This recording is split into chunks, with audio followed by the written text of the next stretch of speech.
Bonjour à toutes et à tous, bienvenue sur Radio Sud Besançon. Aujourd'hui, on reçoit notre député, Monsieur Laurent Croisier. Et c'est pas les journalistes qui vont l'interviewer, c'est nos jeunes stagiaires à Radio Sud. Et on va parler du racisme, la discrimination et la situation du monde aujourd'hui. On va aborder plein de sujets, restez branchés avec nous. Et je donne la parole à Angèle, déjà, qui commence. Bonjour à toutes et à tous, donc moi c'est Angel, service civique à Radio Sud, comme toujours vous avez l'habitude de m'écouter en ce moment. Aujourd'hui on est avec des jeunes, on est avec des stagiaires et aussi une nouvelle service civique, donc je vais vous laisser faire un petit tour de table. Lindsay d'abord. Bonjour, Lindsay, service civique à Radio Sud. Bonjour, Joris, stagiaire à Radio Sud donc. Bonjour, Cheikhna Traoré, stagiaire à Radio Sud. Bonjour, moi c'est Asher, je suis également stagiaire à Radio Sud. Donc du coup aujourd'hui on a l'honneur de pouvoir interviewer Monsieur Laurent Croisier, engagé dans le MODEM depuis 2013, élu conseiller municipal de Besançon, conseiller communautaire de la Grande Besançon Métropole, et aujourd'hui pour cette émission il va pouvoir répondre à quelques questions politiques, sociétales, géopolitiques, économiques, sur plein d'aspects, sur le racisme, tout ça. Donc je vous remercie déjà d'avoir accepté l'invitation, Monsieur Laurent Croisier.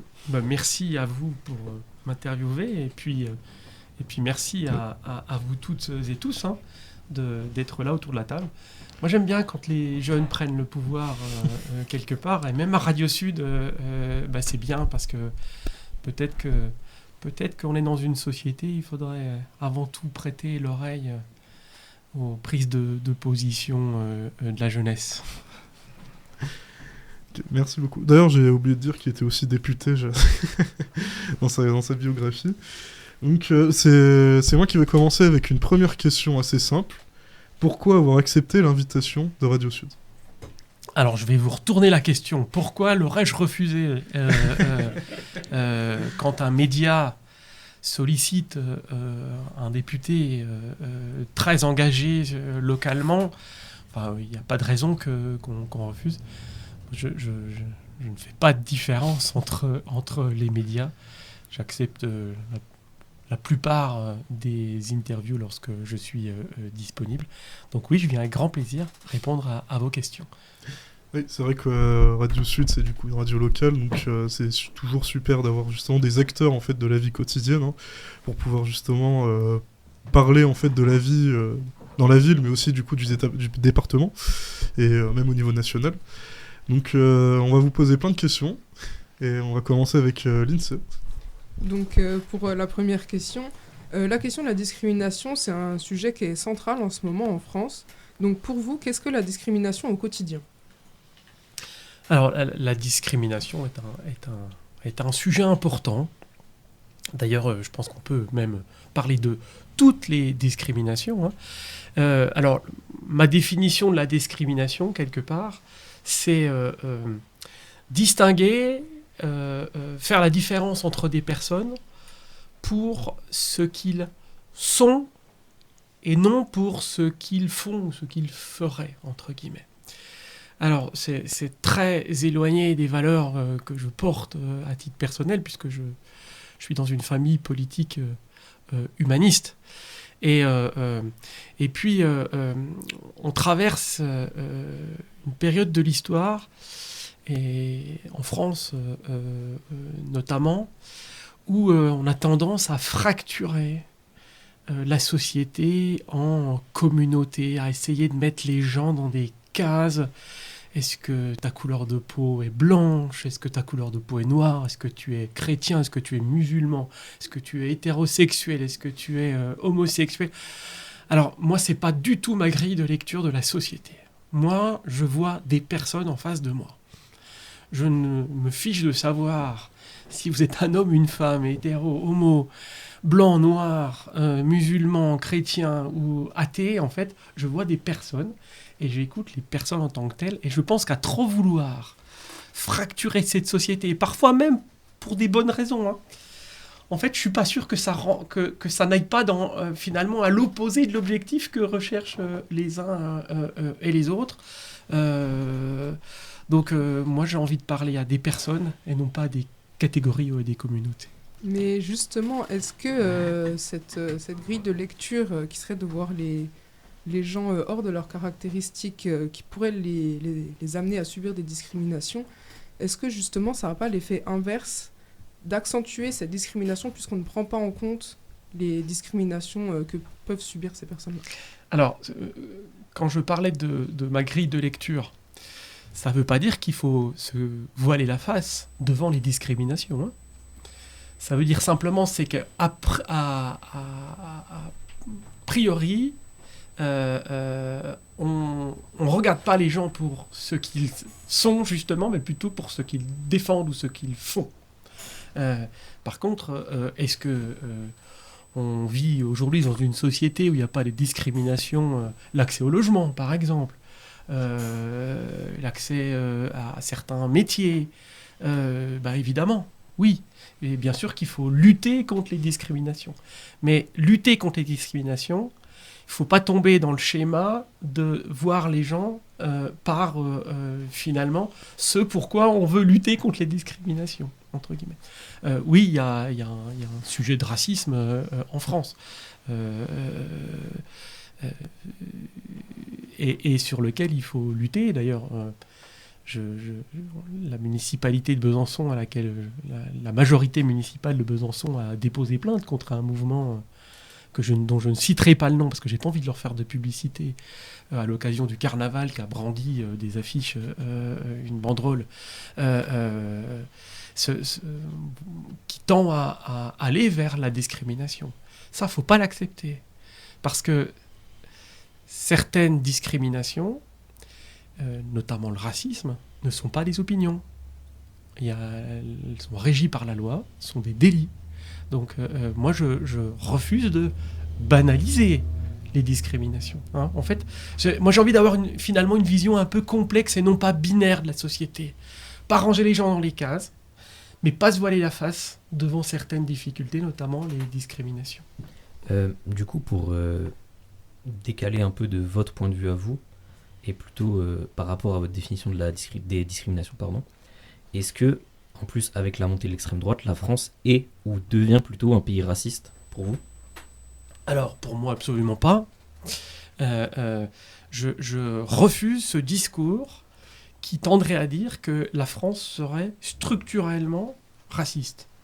Moi, je suis pas raciste et j'ai pas envie de vivre dans un pays raciste.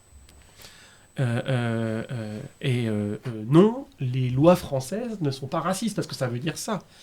Par contre, est-ce qu'en France, il n'y a pas des personnes qui sont racistes ? Bien sûr que oui, il y a des personnes qui sont racistes.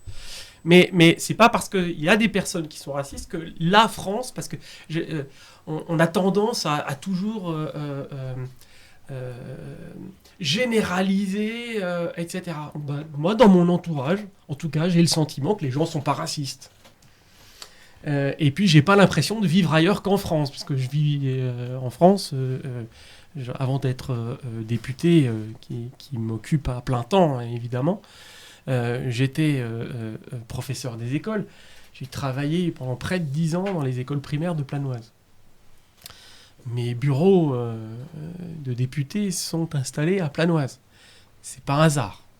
C'est un choix politique. C'est un marqueur politique que j'ai voulu porter. Encore une fois, quand vous répétez à des Français qui ne sont pas racistes, quand je dis vous, c'est pas vous, hein, c'est le discours parfois politique, une certaine frange politique en tout cas, que la France serait raciste, et ben ça a le don fortement d'agacer les gens qui ne le sont pas, et puis ça, pour moi, ça alimente l'opinion et le discours de ceux qui le sont et qui ont envie de le promouvoir, quoi. Donc encore une fois, je pense que c'est pas la bonne entrée pour combattre le racisme, dont, je le répète, il est hors de question de le banaliser, et deuxièmement, c'est pas une opinion, c'est un délit. Mais est-ce que vous n'avez pas l'impression, par exemple, qu'il y a justement l'idée d'un espèce de préjugé systémique qui pourrait être présent à travers de la consommation culturelle, ou même avec un le lourd passé historique, par exemple, qu'on aurait pu avoir lorsque ça pourrait être pendant les colonisations ou lors de la collaboration. De toute façon, on reviendra là-dessus après. Mais est-ce que, du coup, on n'a pas l'impression aussi qu'il y a des non-dits qui ne veulent pas être mis en lumière et que, du coup, les gens se braquent en disant « Non, attention, la France n'est pas un pays raciste », mais qu'il y a quelque chose de culturel qui est derrière et qu'il faudrait peut-être aussi engager comme combat dedans aussi. Mais alors, quand je parlais tout à l'heure de structurellement, que je qualifiais de structurellement, non, parce que si on n'a pas envie d'adopter cette attitude, on a la capacité, de façon individuelle, à lutter contre ces schémas. Est-ce que vous pouvez me citer une loi en France qui tendrait vers ce schéma-là, qu'il y ait des personnes qui portent ce schéma, bien sûr. L'extrême droite toujours été extrêmement portée vers la discrimination via la couleur de peau, les religions, etc. C'est pour ça que je la combats, d'ailleurs. Moi, j'ai le sentiment que l'extrême gauche, tout en voulant lutter contre cela, parfois a tendance à avoir des discours qui dérivent. Hein. Il y avait une phrase qui m'avait terriblement choqué quand, il y a 2 ans de cela, François Bayrou avait remplacé au poste de Premier ministre Michel Barnier. Lire un responsable politique, un homme blanc remplace un homme blanc. J'aime bien renverser les choses. Imaginez que quelqu'un ait dit un homme noir remplace un homme... Enfin, depuis quand on distingue les personnes par leur couleur de peau? Moi, je me fiche de savoir si le Premier ministre, il a la peau blanche ou la peau noire. Je m'en fous et je m'en contrefous. Vous ne pouvez pas imaginer à quel point. Ce que je lui demande, c'est d'être compétent. Et finalement, le fait de... Alors, je sais pourquoi ça a été dit, et c'était pas avec une visée raciste, évidemment, mais quelque part, le fait de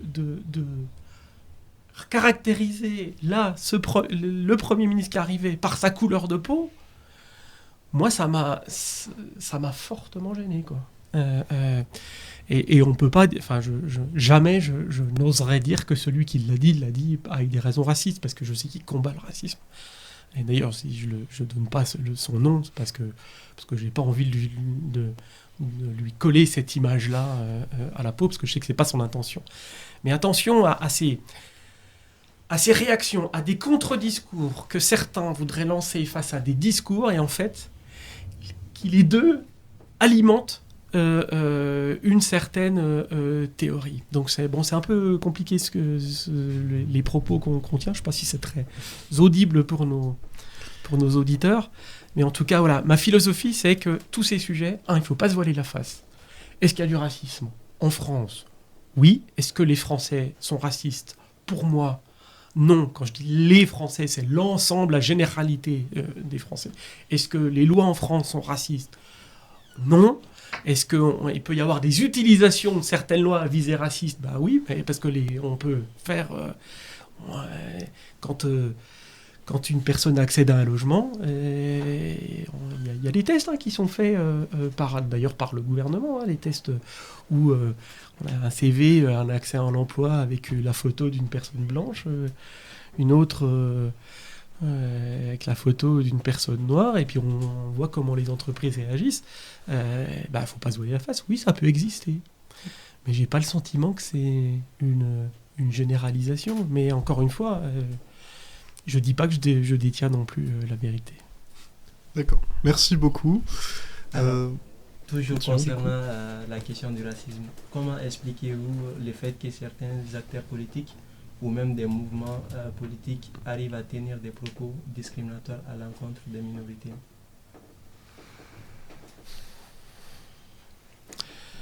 Je veux dire, il y a un certain nombre d'acteurs politiques qui partagent une vision du monde et de la société qui vont à l'opposé de mon analyse et de mon souhait personnel. C'est leurs propos. Souvent, ils sont très habiles parce qu'ils arrivent à se mettre sur la ligne rouge, hein, qui leur permet de ne pas franchir et de ne pas être sous le coup de la loi. Mais encore une fois, le racisme, c'est pas une opinion. Dans la loi française, c'est écrit noir sur blanc, c'est un délit. Après,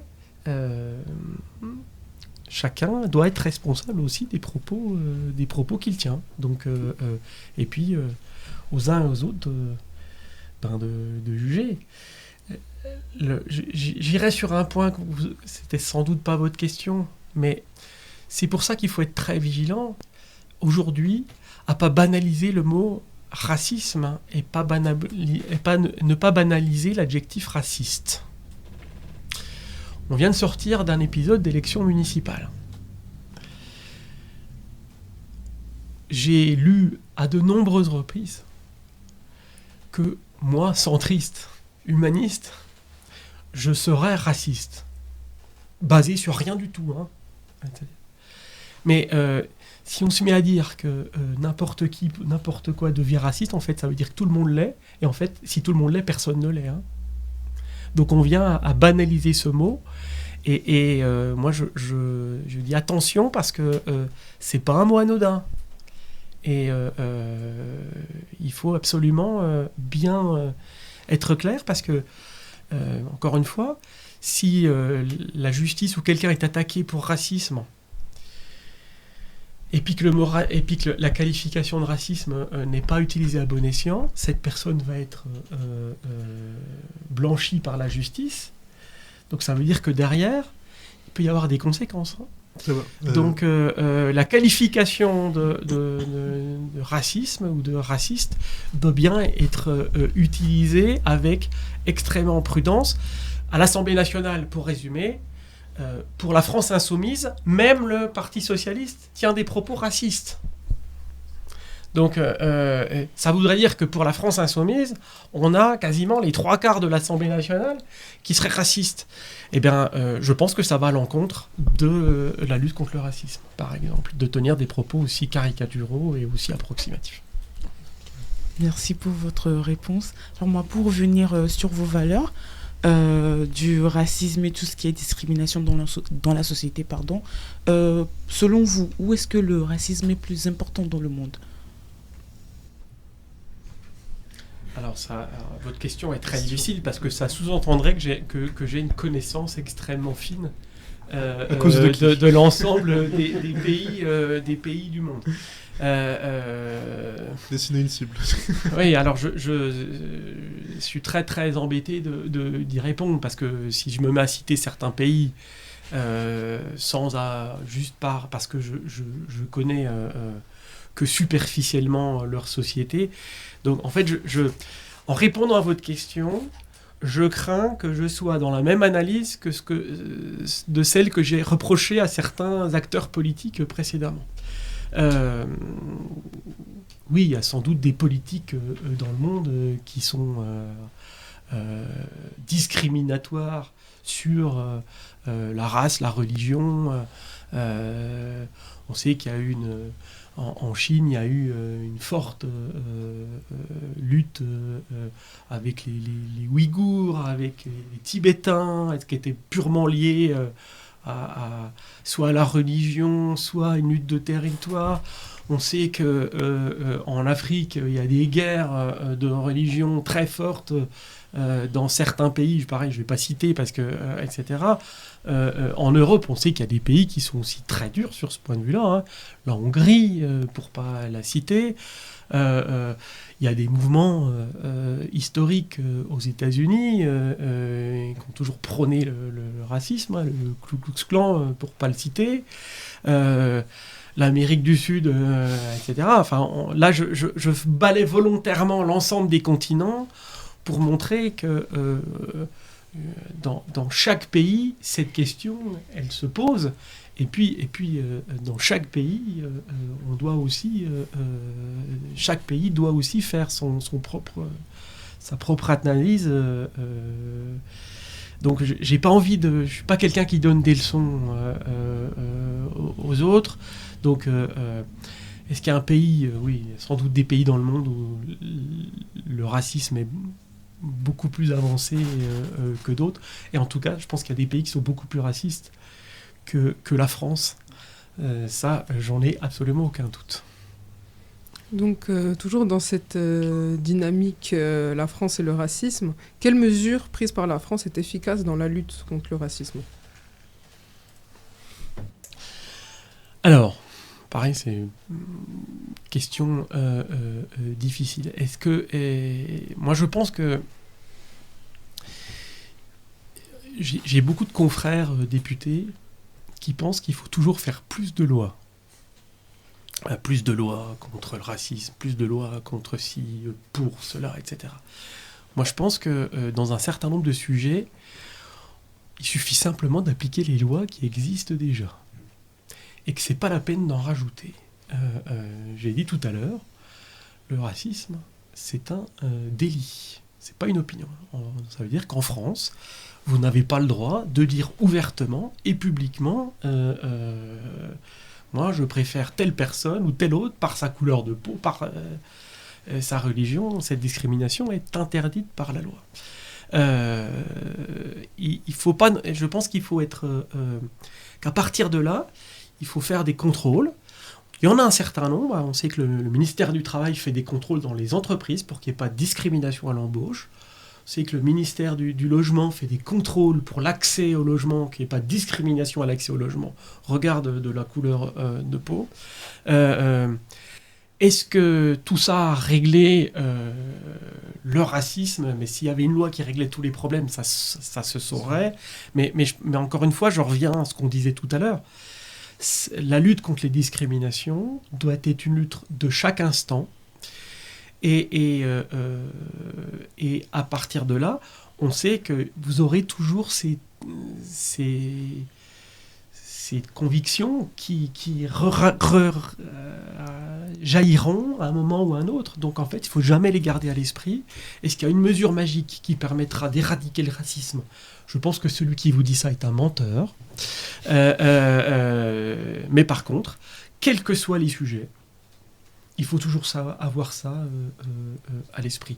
Donc, pour ça que, encore une fois, je ne réponds pas de façon extrêmement précise à votre question, mais plus d'un point de vue systémique. Je pense que c'est de façon systémique, il faut que les discriminations soient à l'esprit de la mise en place des règles en France. On l'a déjà un peu évoqué tout à l'heure, mais on va revenir quand même plus historiquement, vu qu'en plus Édouard Philippe y a répondu il n'y a pas longtemps. Est-ce que pour vous, la colonisation française est-elle un crime ? Alors, encore une fois, je ne vais pas faire une réponse très binaire, parce que ce n'est pas ma façon de penser. Ce qui est intéressant, c'est que cette question, si on la posait il y a 100 ans ou aujourd'hui, en fait, je pense vous n'aurez pas du tout la même réponse. C'est qu'il y a des choses qui aujourd'hui deviendraient impossibles. Aujourd'hui, qui viendrait à l'idée que la France aille coloniser un autre pays du monde ? Ça serait rentrer en guerre contre un autre pays du monde. Donc, il y a des choses... Imaginez aujourd'hui l'esclavagisme. Enfin, je veux dire, c'est hallucinant. Et pourtant, ça s'est fait dans l'histoire. Donc, je suis toujours vigilant à faire des lectures de l'histoire au regard des convictions d'une autre époque. Donc, est-ce qu'aujourd'hui, aller coloniser un pays serait un crime ? Oui. Je réponds clairement oui. À l'époque, est-ce que c'était considéré comme... Ben non, parce que ce n'était pas considéré comme un crime. Donc, comment j'aurais réagi, moi, si j'avais vécu il y a 100 ans ? En fait, je serais très embêté de vous répondre. Est-ce que j'aurais raisonné avec les valeurs que j'ai en 2026 ou est-ce que j'aurais raisonné avec les valeurs que le pays avait en 1800, je ne sais plus, si je prends... je ne sais pas en quelle année l'Algérie a été colonisée. 1830. 1830, oui. En plus, là, vous parlez à Laurent Croisier, dont la famille paternelle était pied noir, donc a grandi et vécu en Algérie. Est-ce que ma grand-mère, qui m'a raconté, parce que c'est ma grand-mère qui m'a élevé, qui m'a raconté tout le bonheur qu'elle avait vécu en Algérie, ses liens avec les Algériens, qui étaient français en fait, c'est ça qu'on dit algérien, mais en fait c'était français. Aller dire à ma grand-mère que c'était une criminelle quelque part, une colon criminelle, ma grand-mère vous aurait regardé avec des gros yeux, etc. Vous voyez, c'est toute la complexité de ce débat. Donc oui, entre guillemets, est-ce que la colonisation, d'un point de vue général, est un crime? J'ai envie de... évidemment, oui. Mais encore une fois, je pense que cette réponse, il faut vraiment la regarder au regard d'une analyse peut-être un peu plus large et un petit peu plus profonde.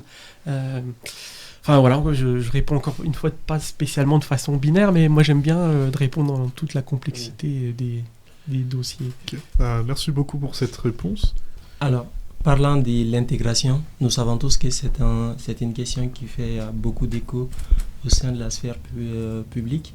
Donc, est-ce que la France en fait assez pour les minorités au niveau de l'intégration? Comme nous le savons tous, on en parle beaucoup, mais est-ce que réellement, au sein de l'Assemblée nationale, par exemple, il y a des enjeux? Alors, je ne pense pas que l'intégration, à mon avis, elle ne se fait pas au niveau de l'Assemblée nationale. Alors, elle se fait, pour moi, à l'échelle des territoires.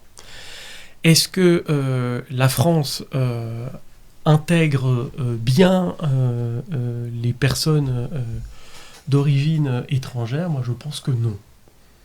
Je pense que l'intégration, elle se fait par plusieurs biais, de mon point de vue, selon mon analyse.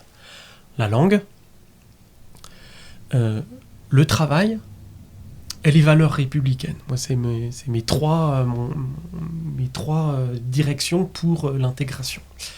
Est-ce que on se soucie suffisamment que les personnes étrangères qui viennent s'installer en France puissent mieux comprendre, mieux parler, puisque de la langue va déboucher plein de choses derrière. Hein. Si je ne parle pas bien le français, c'est très difficile de trouver un travail derrière, par exemple. Moi, je pense qu'il y a aussi un travail qui mérite beaucoup plus d'efforts par rapport à la langue.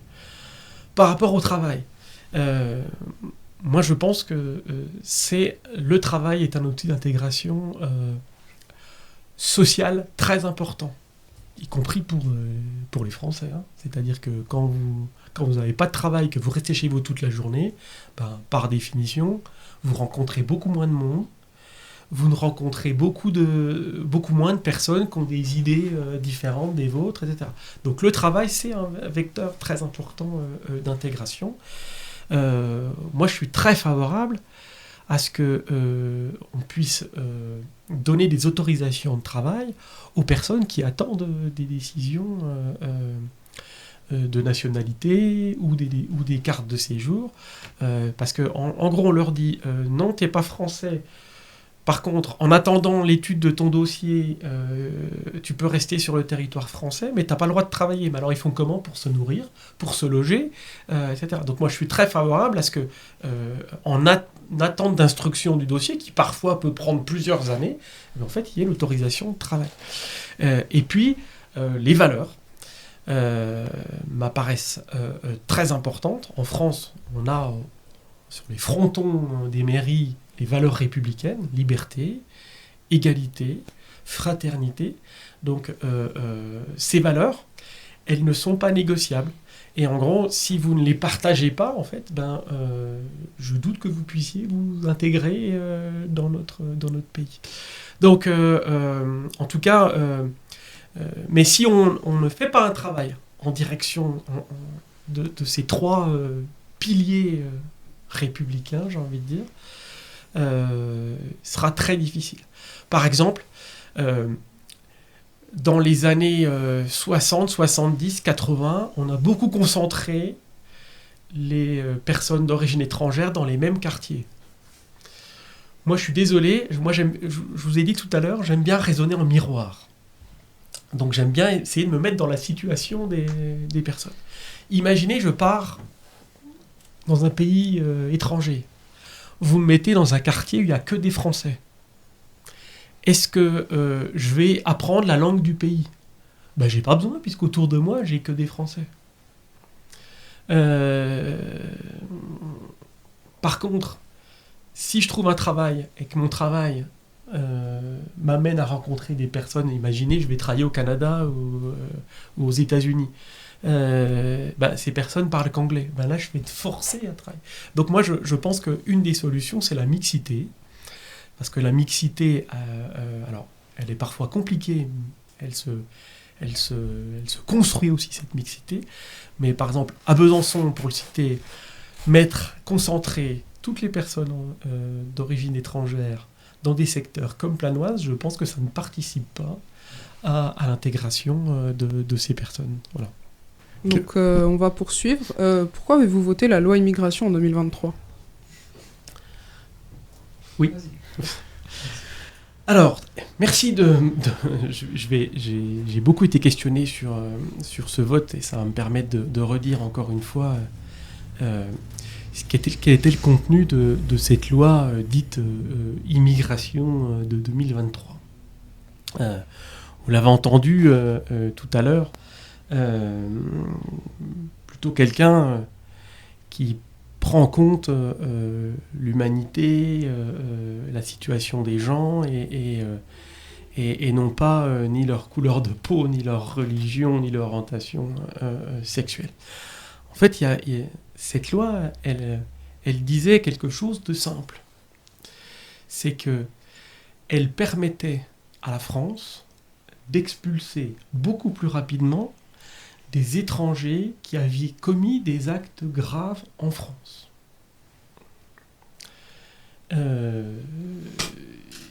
Et ça, il m'a paru important que quand une personne étrangère commette des actes, crimes, des viols, en fait, elle puisse être expulsée très rapidement, soit avant ou après sa peine de prison. Donc, et ça, c'était quelque chose. Ça va dans le sens de la fermeté à l'égard des délinquants. La délinquance n'a pas de nationalité. Hein.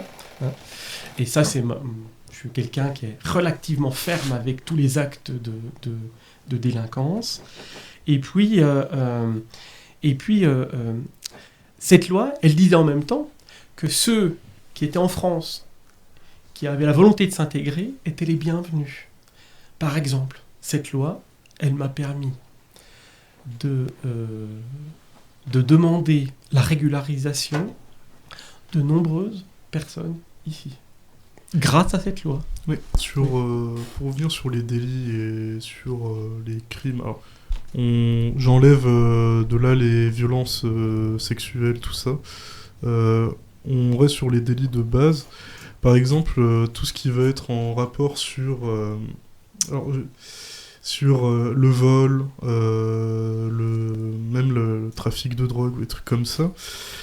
Est-ce que, finalement, dans une analyse un peu sociologique, ce que vous connaissez un peu, est-ce qu'il n'y a pas une responsabilité aussi du pays de ne pas avoir pu régler certaines inégalités économiques qui auraient pu pousser justement ces gens dans ce genre de délit pour pouvoir subvenir à leurs propres besoins ? Alors, si ma mémoire est bonne, parce que ça date de plus de 2 ans, hein, la loi, elle s'appliquait uniquement pour des délits graves.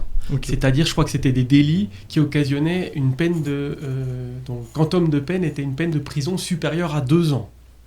Donc, c'était pas un acte... En gros, c'est pas j'ai piqué un paquet de bonbons dans un magasin, quoi. Ok. Donc c'était un acte vraiment crime, viol, etc. Ça c'est le premier élément. Je réinsiste qu'il y avait d'autres volets à cette loi, hein, et un volet qui permettait de régulariser les personnes qui travaillent, et moi je l'ai utilisé pour régulariser. Je vais vous donner l'exemple, parce que une entreprise de bâtiment, un façadier à Besançon, qui m'appelle un jour, c'était je crois 6 mois après le vote de cette loi, même un peu moins, il se trouve qu'il y avait 4 de ces 8 salariés qui avaient des faux papiers. Ces 4 salariés, donc étrangers, pas un retard au travail, un travail de qualité. Et ces personnes-là, elles payaient des impôts en France, puisqu'elles cotisaient pour leur retraite, elles payaient elles payaient des cotisations sociales pour financer la sécurité sociale, etc. Et ces personnes-là, à partir du moment où elles n'avaient jamais eu un ennui avec la justice, elles sont les bienvenues en France. Donc, qu'est-ce que j'ai fait ? J'ai soulevé la situation de cette entreprise auprès du préfet du Doubs, et puis je lui ai demandé de prêter attention à la situation de ces 4 personnes qui, pour moi, leur comportement, leur attachement aux valeurs de la République, leur intégration par le travail, par la langue, et puis le fait leur lien avec la République au travers des impôts qu'elles avaient payés depuis X années, en fait, méritaient, entre guillemets, la régularisation de leur situation. Alors, la décision, c'est pas le député, c'est l'État, hein, c'est l'État. Et puis, ces personnes ont été régularisées au titre de la loi immigration. Donc, en fait, faut voir la loi immigration sur tous les volets, et pas seulement celui qui nous arrange quand on fait de la politique. Et un dernier point, alors là, j'ai un désaccord avec ce que vous avez dit tout à l'heure. Je suis assez en désaccord avec l'idée que, parce que je suis dans une catégorie sociale inférieure, parce que j'aurais des difficultés sociales, en fait, je serais amené à être délinquant, en fait. Et ça oublie une notion qui est pour moi très importante, c'est la notion de responsabilité individuelle. Voilà. Heureusement que tous les habitants de Planoise, qui est le quartier le plus pauvre, le plus en difficulté de Besançon, heureusement que tous les habitants de Planoise ne sont pas des délinquants. Donc, alors il y a des situations qui sont plus propices là je peux partager avec vous, mais c'est pas parce qu'il y a des situations propices que je vais le devenir pour autant. Et à un moment donné, on a aussi une responsabilité individuelle de se dire, je résiste ou je tombe dedans, en fait. Et moi j'aime bien cette notion de responsabilité, parce que il y a un moment donné où on peut pas, il faut pas que finalement la délinquance devienne, que la pauvreté devienne une excuse à la délinquance. Voilà. Moi je connais plein de personnes qui ont des situations très difficiles, qui se battent tous les jours pour manger, pour donner à manger à leurs enfants, pour élever correctement leurs enfants. Et ces personnes, elles se font un devoir d'être droites et par rapport aux lois, etc. Donc voilà mon analyse. D'accord, merci beaucoup. Moi, je vais vous laisser un peu plus tranquille sur ces sujets de discrimination et de loi. Mais du coup, plutôt internationalement, pardon, quelle position devrait prendre l'Union européenne face aux enjeux économiques actuels entre les BRICS et les États-Unis, selon vous ? Alors ça, c'est un sujet que j'aborde à l'Assemblée nationale au travers de mon engagement envers l'industrie, qui est un enjeu économique, mais qui est un enjeu encore supérieur, un enjeu de souveraineté. On l'a vu pendant le Covid, on ne produit plus un médicament en France et en Europe, ce qui fait que quand il y a une crise mondiale et que les pays producteurs sont eux aussi en crise, en fait, on n'a plus de médicaments pour se soigner. Aujourd'hui, on a l'exemple des véhicules électriques il y a une hégémonie chinoise dans les véhicules électriques, qui est aussi une stratégie de dumping par rapport à cette stratégie. La Chine a une avance considérable en matière d'innovation sur ses véhicules par rapport à l'Europe. Elle inonde le marché européen et français. Et aujourd'hui, l'espace européen, il est le seul espace mondial qui ne se protège pas. Vous voulez, une entreprise française ou européenne veut aller faire du commerce aux États-Unis, elle va avoir les droits de douane, les taxes américaines qui vont venir protéger les fabricants américains. Les Chinois ont fait pareil, des taxes. Le gouvernement chinois impose des transferts de technologie. Vous êtes européen, vous voulez venir commercer en Chine, ok, mais par contre, vous devez le faire en lien avec une entreprise chinoise et partager vos connaissances, etc. Et en Europe, nous, on a ouvert grand les portes et finalement, on se retrouve de pleine face à la concurrence mondiale. Et bien, moi, je prône à l'échelle européenne, parce que ça me semble être la bonne échelle, on puisse, nous aussi, imposer notre vision des choses. Un véhicule électrique produit en Chine ou un véhicule électrique produit en France ou en Europe, eh bien, il n'y a pas le même impact écologique, par exemple. Les entreprises françaises et européennes ont des normes très exigeantes en matière d'émissions de CO2. Et ces normes sont bien moindres en Chine. Donc, les productions agricoles aussi, c'est la même chose.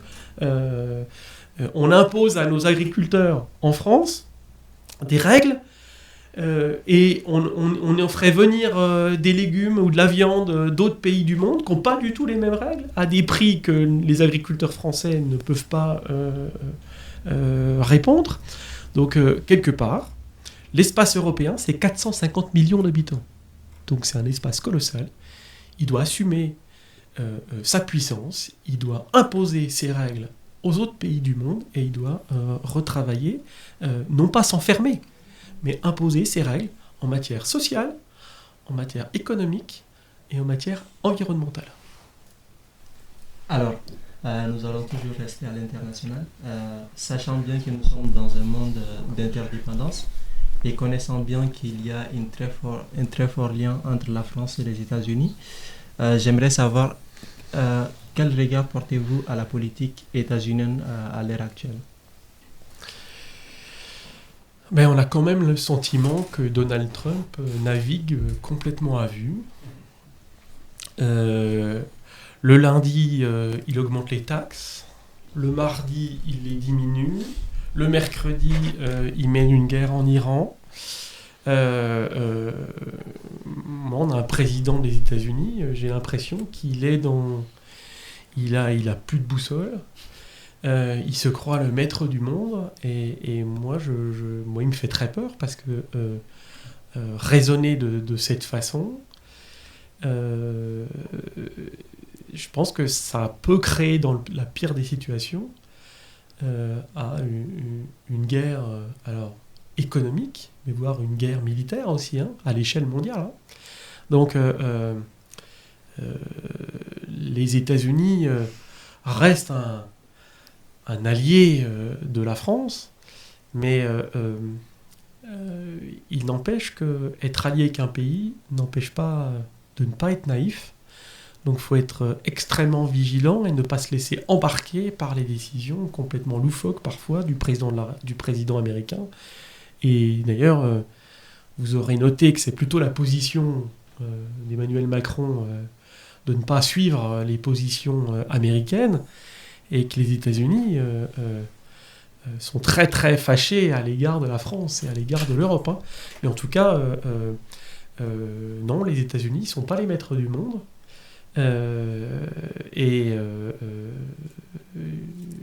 N'empêche qu'il ne faut pas non plus se fâcher non plus avec eux, il faut discuter, mais par contre assumer le fait qu'on ait des positions qui soient complètement différentes.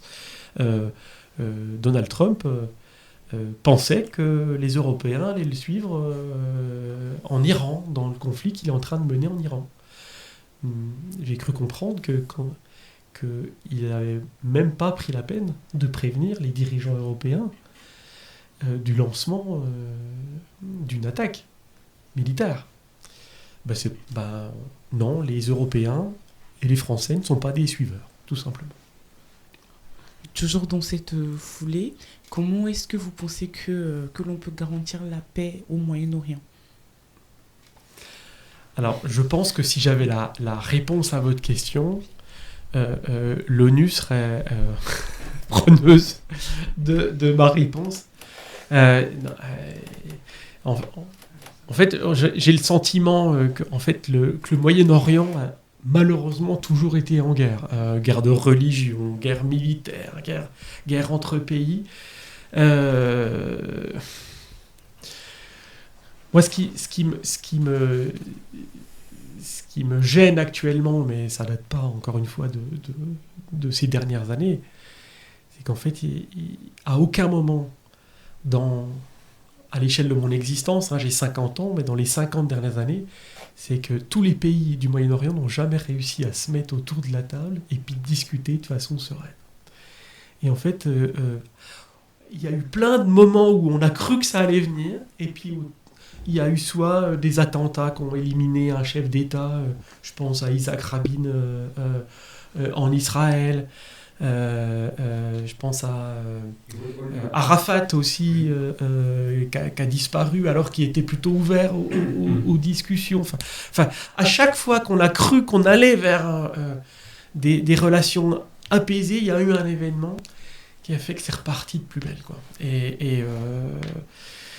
Et puis, encore une fois, je suis très vigilant. Tout à l'heure, je vous disais que je fais très attention de ne pas donner des leçons aux autres, parce que je suis pas sûr qu'on puisse lire depuis l'Europe de façon extrêmement fiable la situation du Moyen-Orient. De la même façon que le Moyen-Orient ne peut pas lire correctement ce qui se passe en Europe, parce qu'en fait, pour comprendre, je pense que déjà, je vous le disais, dans l'histoire du Moyen-Orient, je crois que c'est des millénaires de guerre, alors qu'elles n'étaient pas forcément entre pays, mais qui étaient entre communautés ou entre tribus, il y a plusieurs milliers d'années, entre guerres de religion, etc.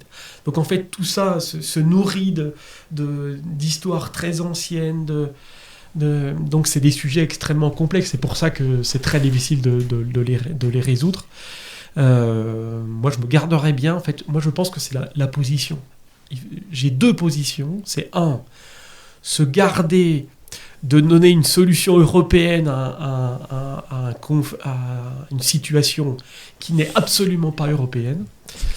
Et puis, deuxième message que j'aurais envie de passer, c'est attention de ne pas importer les conflits du Moyen-Orient en France.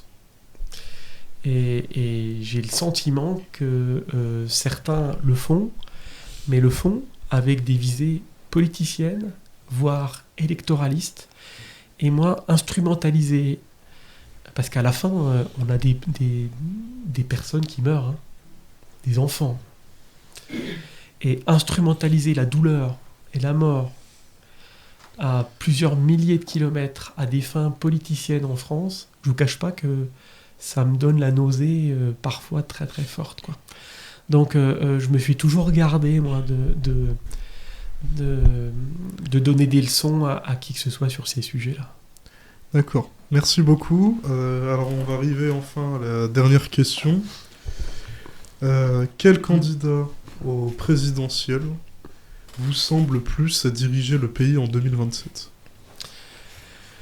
Alors, les présidentielles seront dans 1 an tout juste, donc ça arrive très très vite. La question aujourd'hui, on sait malheureusement que le Rassemblement national sera qualifié sans doute pour le 2e tour de l'élection présidentielle. Donc en fait, le sujet, c'est qui peut potentiellement battre le Rassemblement national.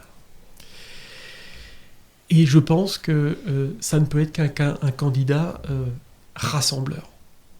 Si le candidat est trop à droite, la gauche ne suivra pas. Si le candidat est trop à gauche, la droite ne suivra pas. Donc je pense que un candidat de l'espace central, qu'il soit centre-gauche ou centre-droit, peut lui être en capacité d'éviter, on va dire, un président d'extrême droite. C'est pour ça que moi je m'engagerai évidemment à titre personnel derrière un candidat modéré de cet espace-là. Et aujourd'hui on a 2 candidats qui se détachent, mais je pense qu'on y verra un peu plus clair début 2027. Ces 2 candidats sont Édouard Philippe ou Gabriel Attal. Et en tout cas, ce sont 2 personnalités que j'apprécie et 2 personnalités qui ont, de mon point de vue, à la fois la hauteur, l'exigence et les compétences pour devenir président de la République. Merci monsieur le député, merci à Laurent Croizier d'avoir accepté cette invitation et d'avoir accepté d'échanger avec nos jeunes. Je remercie tous les techniciens, je remercie aussi Air de Lumière qui nous accompagne toujours et qui est notre partenaire, qui vient souvent nous filmer nos interviews. Je remercie Ivan aussi dans la technique, qui assure toujours la technique dans nos émissions, et à Radio Sud aussi. Je remercie nos jeunes. Monsieur Croizier, aujourd'hui, je crois qu'on est fiers de nos jeunes qui sont là, qui ont des idées, qui partagent leurs idées et qui se battent pour leurs idées. Qu'est-ce que tu en penses ? Je vous laisse finir cette interview. Alors moi, je vais dire le mot de la fin. C'est que quelque chose qu'on dit assez rarement aux jeunes. C'est en fait, n'imaginez pas que les générations de vos parents en fait n'ont pas confiance en vous. En fait, c'est l'avenir de notre pays, c'est vous, et on a confiance en vous. Et tout ça pour dire, c'est qu'il faut aussi que vous ayez confiance en vous également. Et aujourd'hui, quand je discute avec des jeunes, je sens cette fébrilité, ce manque de confiance. Et en fait, pour que la France reste un pays solide sur ses valeurs, solide sur son industrie, solide sur son innovation, en fait, on a besoin d'une jeunesse en pleine confiance. Alors oui, le monde n'est pas facile aujourd'hui, mais n'oubliez pas, c'est que en fait, l'histoire n'est jamais écrite à l'avance. Et que l'histoire, c'est vous qui allez l'écrire. Donc, soyez sûr que vous en avez les capacités. Vous n'avez pas les mêmes analyses que celles de vos parents, et comme vos parents que je suis, hein. Mais moi, je n'avais pas la même analyse que mes parents non plus, en fait. Donc, ça s'appelle l'évolution, ça s'appelle les générations se suivent. Mais en fait, vous êtes tout aussi capable de construire un pays solide que nous l'avons été nous et qu'ont été nos parents. Donc gardez confiance et puis soyez forts, on a besoin de vous. Merci. Merci.